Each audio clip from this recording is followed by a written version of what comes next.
નમસ્કાર દર્શક મિત્રો, એચડી ન્યૂઝમાં આપનું હાર્દિક સ્વાગત છે। હું છું આપની સાથે આરડી વાઘેલા। જોઈએ આજના મુખ્ય સમાચાર।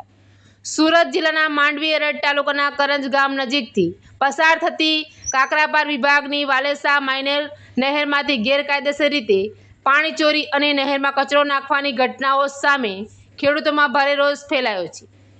આ મામલે ગુજરાત પ્રદેશ કોંગ્રેસ સમિતિના મહામંત્રી શ્રી દર્શનકુમાર એ નાયકે જિલ્લા કલેક્ટર, સિંચાઈ વિભાગના કાર્યપાલક ઇજનેર તેમજ ગુજરાત પ્રદૂષણ નિયંત્રણ બોર્ડને લેખિત રજૂઆત કરી તાત્કાલિક કડક કાર્યવાહી કરવાની માંગ કરી છે। રજૂઆતમાં જણાવ્યું છે કે કરંજ, હરિયાળ, જંબુસર, મોજવણ, સીધી, પાણેથા તથા વાલેછા વિસ્તારમાં લીમોદરા પાટિયા વિસ્તારના ખેડૂતો માટે વાલેસા માઇનોર નહેર સિંચાઈનું મુખ્ય સાધન છે, પરંતુ આજુબાજુના ઔદ્યોગિક એકમો તેમજ એક્સપ્રેસ હાઈવે નજીક આવેલ બ્લોક નંબર 75/અ વિસ્તારના આવેલા આશરે 15 થી 20 શોપિંગ સેન્ટર દ્વારા સબમર્સિબલ પંપ અને મોટરો વડે નહેરનું પાણી ગેરકાયદેસર રીતે ઉલેચવામાં આવી રહ્યું છે। સાથે સાથે નહેરમાં કચરો પણ નાખવામાં આવતો હોવાના આક્ષેપો કરવામાં આવ્યા છે। આ ગેરકાયદેસર પ્રવૃત્તિઓના કારણે નહેરનું પાણી પ્રદૂષિત થવા ઉપરાંત નીચેના વિસ્તારના ખેડૂતોને સિંચાઈ માટે પાણીની અછતનો સામનો કરવો પડી રહ્યો હોવાનું રજૂઆતમાં જણાવ્યું છે। ગત રોજ સિંચાઈ વિભાગની ટીમે સ્થળ પર પહોંચી તપાસ હાથ ધરી હતી અને પાણી ઉલેચી રહેલા કેટલાક શોપિંગ સેન્ટરોમાં સબમર્સિબલ પંપે જપ્ત કર્યા હતા।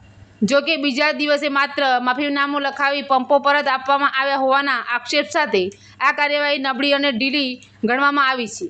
શ્રી નાયકે જણાવ્યું હતું કે અગાઉ પણ આ મુદ્દે સંબંધિત વિભાગોને લેખિત રજૂઆતો કરવામાં આવી હતી, છતાં ગેરકાયદેસર પાણી ચોરી અને પ્રદૂષિત પ્રવૃત્તિઓ યથાવત ચાલુ છે। તેમણે કેટલાક અધિકારીઓ પર બેદરકારી અને સંકળાયેલા તત્વો સામે સાઠગાંઠ હોવાના ગંભીર આક્ષેપો પણ કર્યા છે। રજૂઆતમાં માંગ કરવામાં આવી છે કે સમગ્ર મામલે તાત્કાલિક સ્થળ તપાસ કરવામાં આવે, જવાબદાર વ્યક્તિઓ અને સંસ્થાઓ સામે ગુનો નોંધવામાં આવે, દંડાત્મક કાર્યવાહી સામે પંપો કાયમી જપ્ત કરવામાં આવે તેમજ નહેરમાં કચરો નાખવા સામે પર્યાવરણ સંબંધિત કાયદા હેઠળ કાર્યવાહી કરવામાં આવે। સાથે સાથે ભવિષ્યમાં આવી ઘટનાઓ અટકાવવા નિયમિત પેટ્રોલિંગ, મોનિટરિંગ વ્યવસ્થા ઊભી કરવામાં આવે તથા ખેડૂતોને નહેરના પાણીનું યોગ્ય વિતરણ સુનિશ્ચિત કરવામાં આવે।